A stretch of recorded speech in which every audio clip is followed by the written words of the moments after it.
name is Grant. This is my project. This is called race car. This is called Cyclone 2.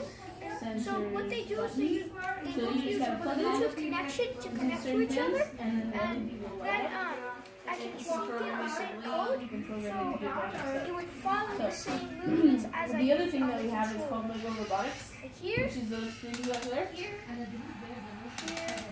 Here.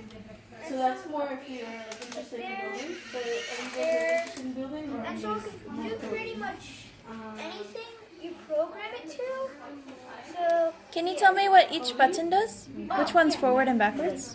So if you press these two, and you guys straighten out the wheels, press these two buttons, go backwards, press these three buttons. Try pushing it one at a time. Okay, so this one makes it go that way, this button makes it go that way.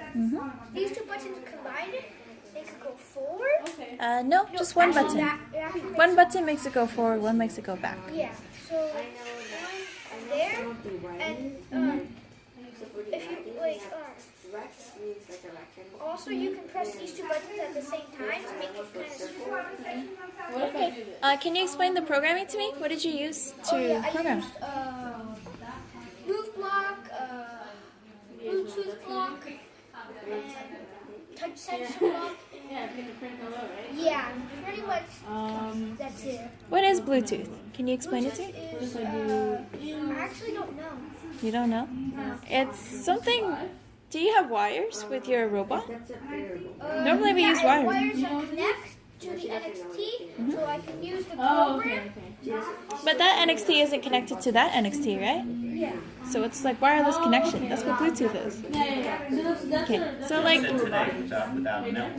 So what you do is you build it, and then you program it. Okay. So that's what Bluetooth connection is. It's like it's wireless. So can you think of anything else that is wireless connection? This, What else? What other examples? cell phones, iPads, Yeah. computers. Yeah. They all have wireless connection. Let me change the battery. That's good to know. Right? Yeah, I think that's it. Okay.